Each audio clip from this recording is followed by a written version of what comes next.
not every client was for me, and I'm not for every client, not every business I'm for either.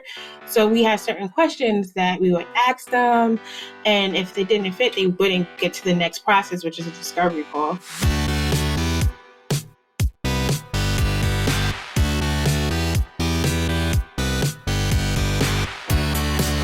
You're listening to The Successful Bookkeeper with your host, Michael Palmer. Listen each week as inspiring guests share their secrets of success to help you increase your confidence, work smarter, and build a business you love.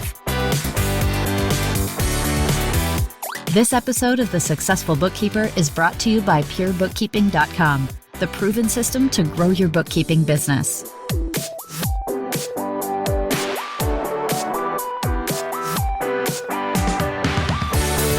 Welcome back to the Successful Bookkeeper podcast. I'm your host, Michael Palmer, and today's show is going to be a fantastic one. Our guest is the president and owner of Faith Accounting and Consulting Services, and she is a Pure Bookkeeping licensee, Coreen Wright. Welcome to the show. Hi, Michael. Thank you for having me. I'm so excited to be here. It's great to have you. I'm loving the fact that you were able to get on with us, and I know big part of this is just hearing about your success in business. I just knew I had to have you on the podcast, tell your story. So before we get into all of that, Coreen, tell us about your career journey leading up to this point. Oh, I don't know where to start. I guess I'm going to start from high school. I always knew I wanted to be an accountant in high school. Once I decided to move from being an attorney and going into the number field in accounting, because I realized I wasn't that creative as a storyteller. So me being an attorney wouldn't have worked. And I also appreciated the fact that numbers do not lie.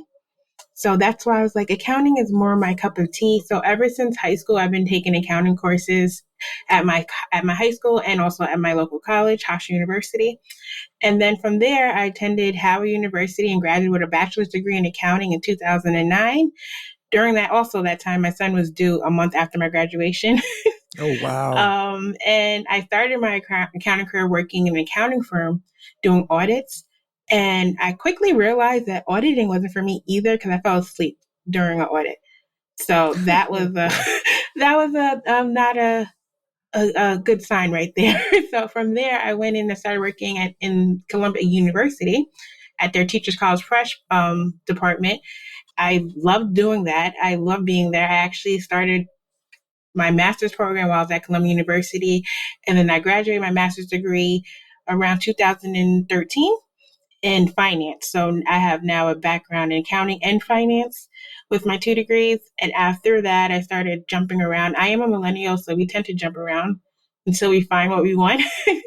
So I was jumping around a little bit. I was working at a software company.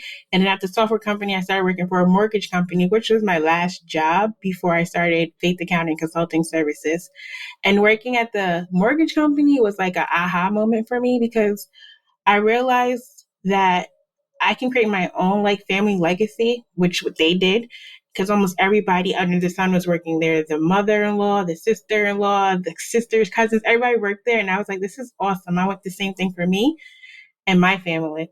So that's when I started Faith Accounting Consulting Services. And I also decided that Faith Accounting Consulting Services was needed because I was also doing taxes from 2009 on the side. And I realized a lot of small businesses never really focus on their numbers until tax time. And at that point, it was too late to even fix something or whatever. So that's when I'm like, I need to be out here helping small businesses with their bookkeeping and getting them an accounting system and letting them understand what they're doing. And since then, I've been doing that. And my business has been growing as much as my family has been growing. I started my business with just my son.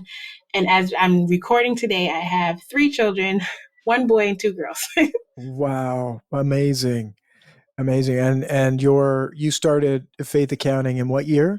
2014. 2014. Wow. Yeah. So you've got a big family and your business is growing. What a great story. And tons of education. You've got lots of life experience from different companies and working in different scenarios. I love, when you started your business, what was that like? And what was the trigger point to starting the business, and how did it go? Did it go really easily? Did you have some bumps along the way? Well, the trigger point was really at the moment, it was like I wanted to work from home, because I felt like me having a son going to kindergarten, I want to be that helicopter mom. So I wanted to work from home. I didn't want to have to work 8 hours a day, 40 hours a week, and sometimes more in the accounting world.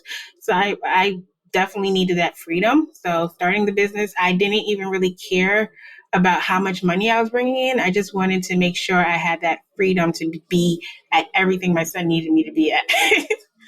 And Amazing. from there, it's been great. Like at first, my business was just that. Like I wanted a business so I can be there for my son. And now it's turned into, I want a business where I can have other employees do the same thing for their family. So, Wonderful. I love that. I love that aspiration, and it's evolving now, which is really cool as well. When you started your business, what were some of the challenges that you faced out of the gate? not setting boundaries, suffering from imposter syndrome, and also I was trying to reinvent the wheel. So those are like the three things. So I'll start with my not setting boundaries. I was literally working. I had the freedom, but I was working at my son's Boy Scout events, or I was working during his football games when I shouldn't be focused. I was wanting to focus on him.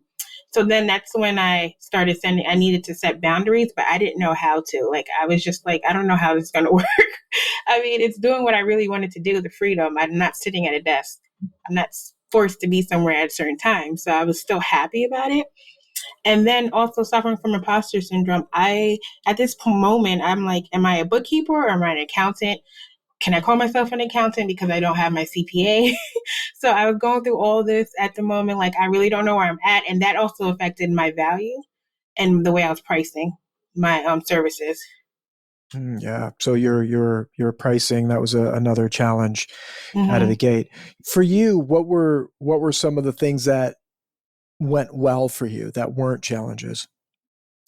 What went well for me was actually like finding clients. It went really well. And the thing about it was I got a lot of clients, but then I also had a lot of clients that I never had any set like checklist or anything that was set that everyone is pretty much getting the same services. Like I had clients that I'm doing admin work when I should just be doing bookkeeping. It was just all over the place. But the thing was I was able to get clients, and then that's basically coming from my parents' background. They're both entrepreneurs, so a lot of their friends and family wanted some accounting work done. So that was really easy to do. Um, and the next thing was pretty much being focused, since I've been in school all my life at this point. So being focused was really easy for me to do and continue to learn. We'll get back to the interview right after this word from our sponsor. Did you know that unrecovered out-of-scope work is costing firms over $76,000 per year? Ignition's first State of Client Engagement report explores the impact that delaying awkward client conversations has on accounting professionals and their firms. From late payments and out-of-scope work to writing off invoices and losing staff, the repercussions of avoiding or delaying these conversations are significant. If ignored, this can impact the financial health and well-being of your firm. 80% of our peers find chasing clients for late payments awkward, in which 30% of accounting professionals have had staff quit as a consequence. Ouch! Refer to the show notes of this episode to get a copy of Ignition's State of Client Engagement report to learn more about the significant cost of avoiding or delaying awkward client conversations.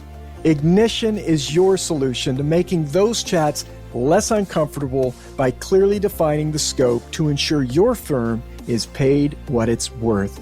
For more information, visit ignitionapp.com. That's ignitionapp.com. Thank you for hearing from our sponsor. Now let's get back to the interview. Well, I love that. So family and friends was the breakthrough really in the business, is that you leveraged the connections that you have. What's interesting is a lot of people don't. Like it's one thing to have the connections, it's another thing to go and leverage them.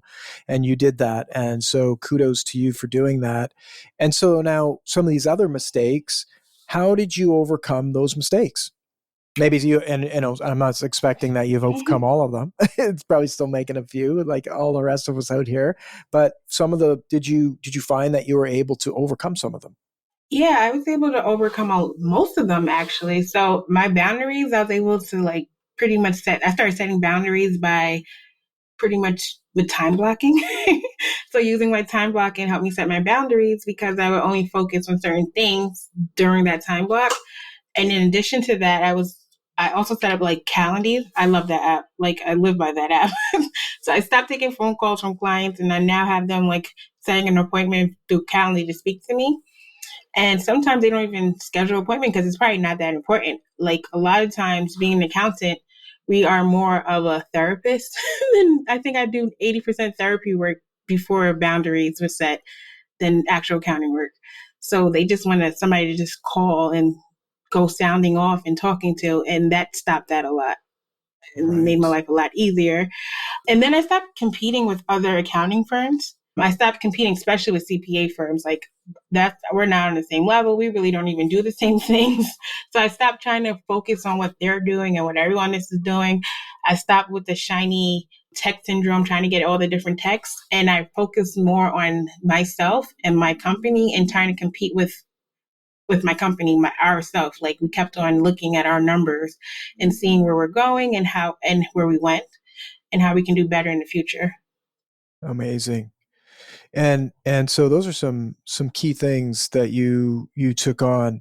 How did you realize like that you were competing with CPAs? Like what was it that showed you that was not helpful? The imposter syndrome. Like I was literally Googling, am I an accountant? And it's like, duh, I'm an accountant. I went to school for accounting. I am an accountant. It's different type of accountants. The same way there's different doctors and different attorneys. I was just a different type of an accountant. So once I did that little Google search, that stopped that. But another thing that happened was I started going down a rabbit hole. So I started reading The Pumpkin Patch, and I know you're very familiar with the author. Yes. Um, and I started reading his book, and then it was the Pumpkin Patch lit a fire under me.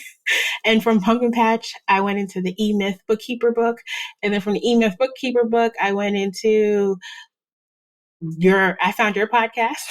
And then once I found your podcast, I realized I can do this. Like I can be a successful bookkeeper and also a successful accountant because once I got into this rabbit hole and I signed up for PBS and I joined the community, I realized there's a lot of people out here like me that actually were thinking the same things I was thinking. And I was just hiding in like my own little bubble when I should have been looking for a tribe. And that's what Lisa talks about all the time. Make sure you have a tribe. And I found my tribe, and my tribe helped me realize that I don't need to compete with anyone. And I can just use everyone as like a resource and also my sounding board for my That's issues. wonderful. That's wonderful. I mean, a lot of people suffer from imposter syndrome and feeling like they're competing with other people. I mean, it's one of the human conditions is that we overvalue the work or worth of others and we undervalue the work or worth of ourselves. That's a human condition. And so it's very common and it's always so refreshing to hear someone who's gained power in that area and you have through your tribe, through yourself and your journey here, which was refreshing. Yes, thank you. So you mentioned Lisa Campbell. You became a Pure Bookkeeping licensee in 2019 at some point. What led you to Pure Bookkeeping?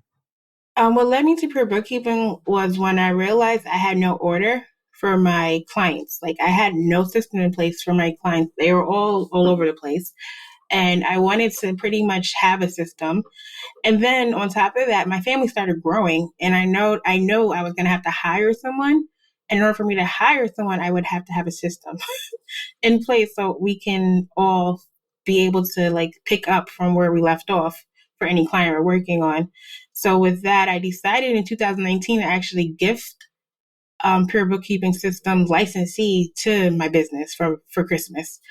And then that's when I met with you. I think I spoke to you on the phone before pandemic happened. That's And right. I joined the program, and literally I was kind of happy I did it before the pandemic, because then I was able to like drill into it during the whole pandemic, the system, and meet some Uh, great people. yeah, well, that's you joined late 2019, and we had no idea where what we were going into, which is amazing, and it was fantastic to have you join our community, and so you met people, the community. Many people have mentioned the community and the finding their tribe is powerful. And then, how has it affected how you run your business today? My business has literally changed like 180%. Like it's a whole different business now. I have systems in place. I've hired a team. My team is consisting of 8. We have 8 people on our team right now. In addition to that, I have more freedom. I took maternity leave, and I Wow. never did that ever. I don't even think I did it with my son when I was working with someone. I was able to do that. And that's all because of the fact that I was comfortable and the overwhelm was no longer there when it came to me hiring and delegating. Wow, amazing. So powerful. I absolutely love that. And now you also mentioned the processes and systems. How has, like, you've hired staff over the years, you've gotten to 8 staff. That's significant. What do you find? How do they relate to, and how do the systems and processes from Pure help them? This definitely helps a lot with my bookkeeping team. From there, we pretty much talk about Pure Bookkeeping system every day. Like when we get a new client, we make sure their chart of accounts is like aligned with the PBS. When we take on a client, we do their health fitness check from day one. In order for them to even start with us, we need to do that. So we do that. We know exactly what we need to get done. The checklist I'm able to go over at the end of the year. The session checklist at the end of the month after my bookkeeper is done, and then the way we organize all our files. It's been like wonderful. And then on top of that, another thing that's part of not it's not really part of Pure Bookkeeping system, but it's mainly part of the fact that we need to communicate. So we meet like every week. I talk to them every week. I have office hours once a week, once a day. So it's always, since we're remote, we always want to be able to be on the same page. Love that. So you speak every day to your team. Mm-hmm. You're all remote. Was that always the case, or was that something that you implemented through at some point? I implemented at some point because technically before PBS, it literally was just me. I was doing the taxes, I was doing bookkeeping, I was doing administrative assistant work, I was doing everything. But when I started being part of the tribe and listening to everyone and talking to everyone, they're like, you can't do everything yourself. And then on top of it, you're a mom. You can't do it all. Like, you need to start hiring and getting rid of all the things that you don't like to do in your business. So that's where I started first with my assistant. So she did everything I don't like doing. And from there, I started building my tax team because I still didn't want to give up my bookkeeping because my bookkeeping clients were my pride and joy. I did not want anybody messing up with that.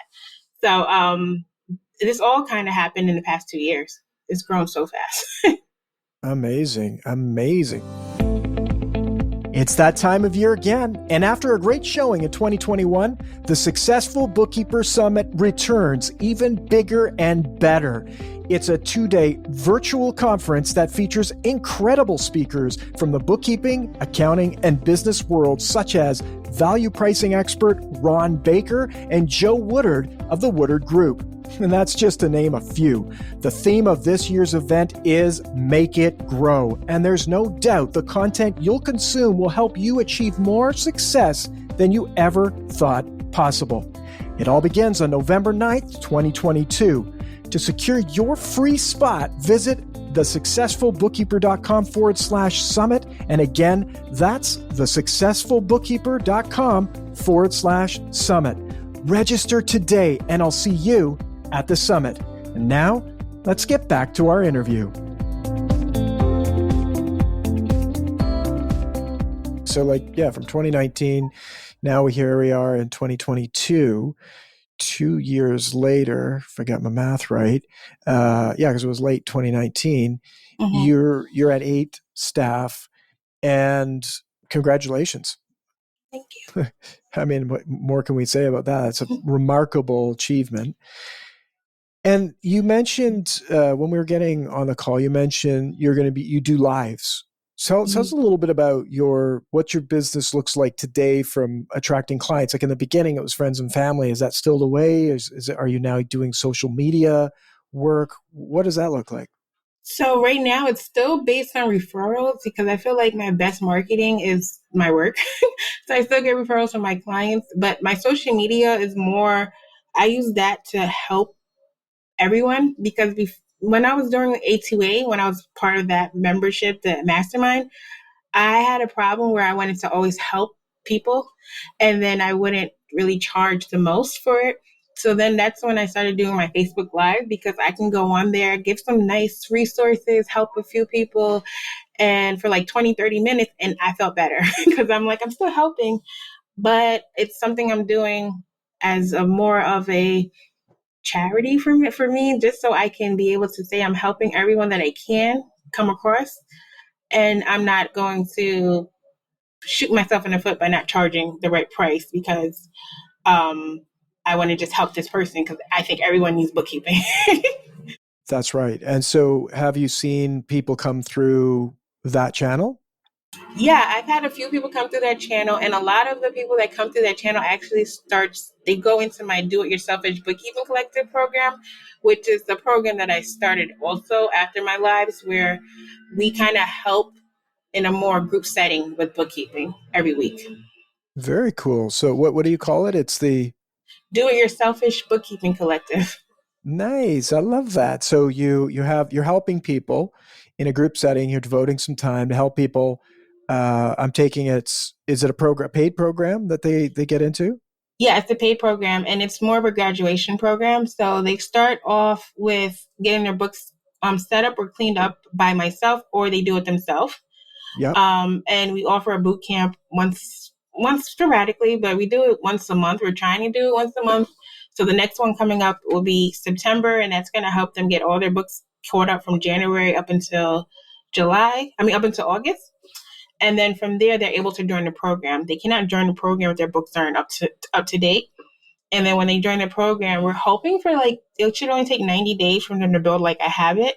And then they can either do it themselves and then they can meet with me once a year or every quarter to help them with anything. And then eventually they'll bring in enough money and capital where they can hire someone and outsource their bookkeeping to.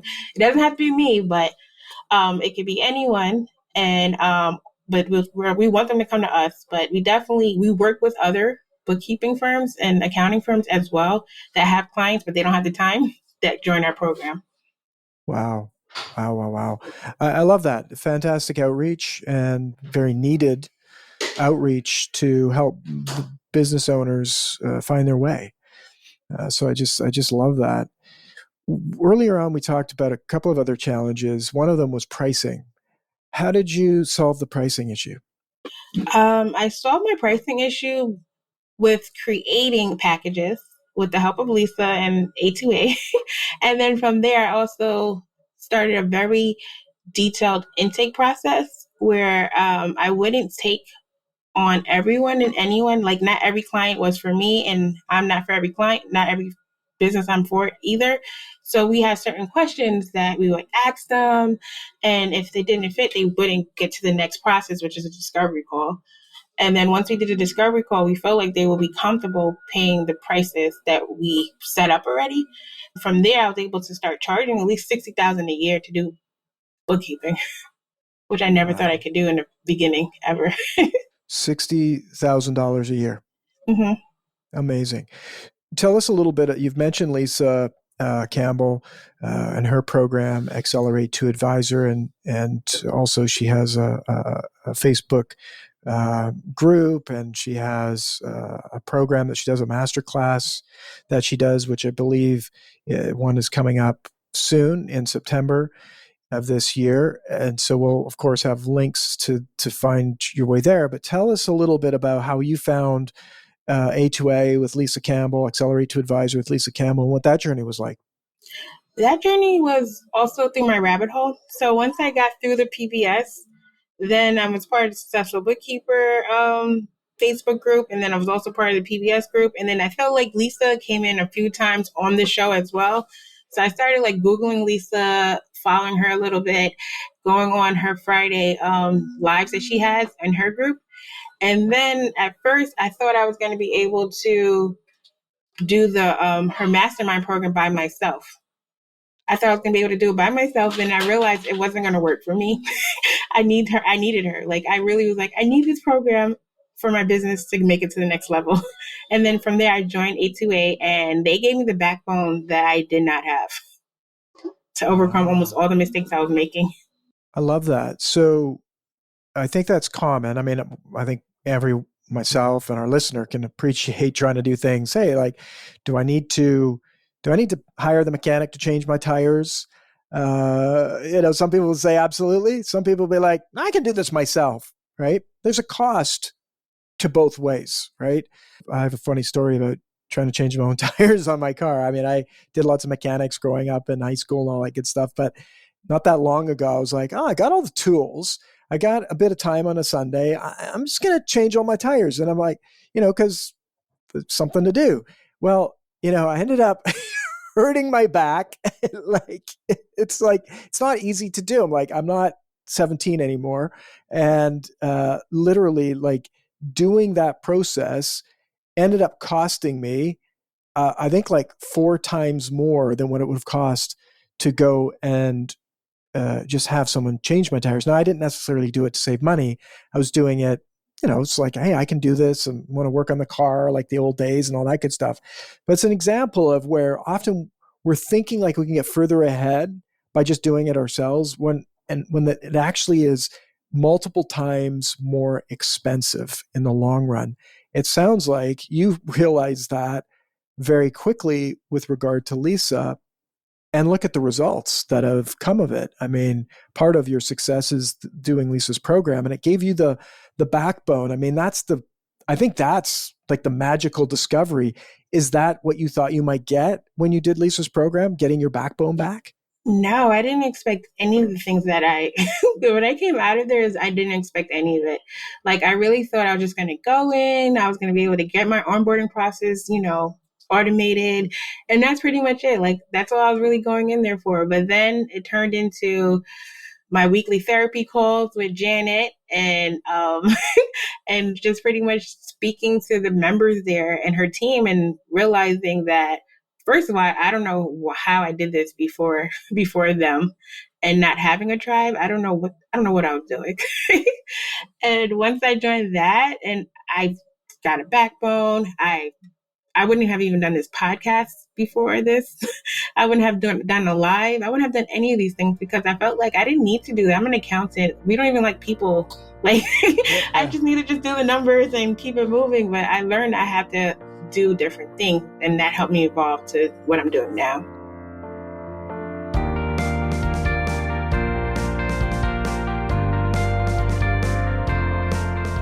Amazing. I just love that. And I think that's really the tough part in anything. It's like often you have no idea what it is that you need.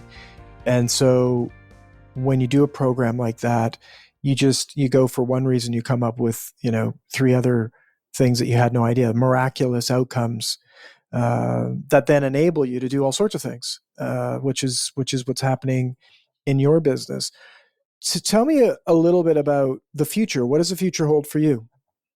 Well, my future holds that definitely in the near future, we're trying to buy a house because I definitely need to get my own little office in my house.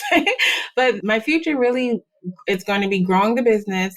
I really want to come from being the operator. I want to become a CEO. I created this job based on an e-myth, and I don't want to be part of it anymore. I don't want to be working for my business. I want to have my business working for me. And I also want to be able to hire more bookkeepers, definitely parents that need the freedom to be able to raise their babies and be around their children, and also be able to do bookkeeping remotely, and to also have their own little tribe within my tribe and whatever tribe that they decide to join as well. Amazing. I'm so excited for you in that future. You've said a lot of other people have been involved in the success of your business along the way. You found your tribe. I'm really curious if there's some key business advice that you've had along the way that was most impactful for you. Well, the most valuable one that I got was from one of my clients that I worked for. The business is now closed because he's 94 years old. But when I was doing his accounting and helping them get through their tax problems, the main thing he always used to tell me is like, I'm not the smartest tool in the shed.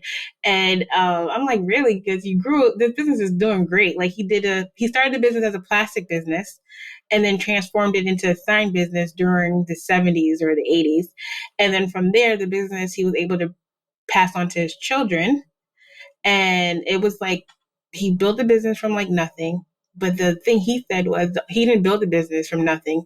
The people he hired built the business. So he always learned that for him to scale, he needed to hire the smartest people to help him get to the next level. And it wasn't just him alone doing it. Wow. Amazing advice. Absolutely amazing advice.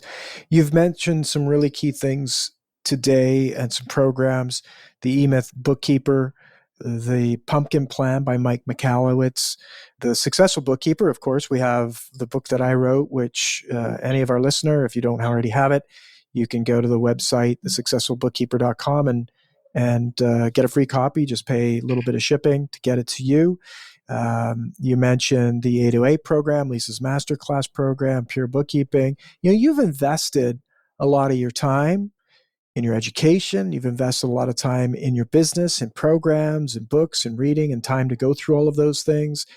And you're reaping the rewards of those investments. So congratulations on that. Thank you.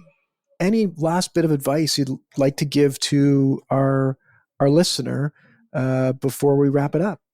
The advice I want to give is never stop learning.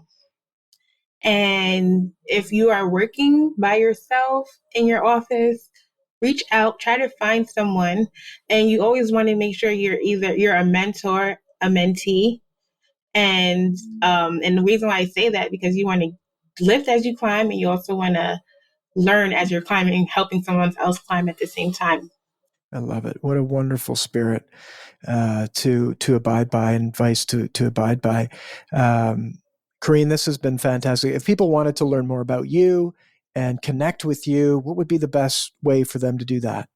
Well, the best way is to just hop in my email. So you can go to my email, hello@faithacs.com.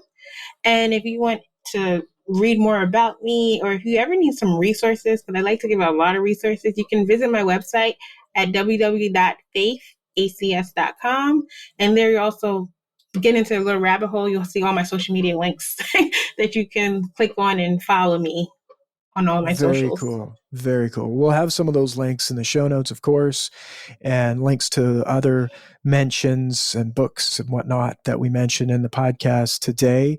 Coreen, this has been fantastic. Thank you so much for your generosity in coming and sharing your business journey with all of us. Yes, thank you, Michael, for having me. I'm so excited to be here. Like, this has been on my list. Beautiful. Well, you earned it. And I'm so glad that, I think it was, as I mentioned early on, I saw a post of some of the milestones that you had achieved in your business, and you were celebrating them. And so fortunately, it's our opportunity to hear how you got there and some of the things you've done to get you there. Thank you. Wonderful. And with that, we wrap another episode of the Successful Bookkeeper podcast. To learn more about today's wonderful guest and to get access to all sorts of valuable free business building resources, you can go to thesuccessfulbookkeeper.com. Until next time, goodbye. And don't forget, we have the Successful Bookkeeper Summit coming up. Go to thesuccessfulbookkeeper.com/summit, and you can register for that event. It's coming in November, and it's free. And if you want to treat yourself, of course, you can upgrade to one of our paid programs, but anyone is welcome. If you're a bookkeeper, it's going to be the place to be in November. And with that, we'll say goodbye again.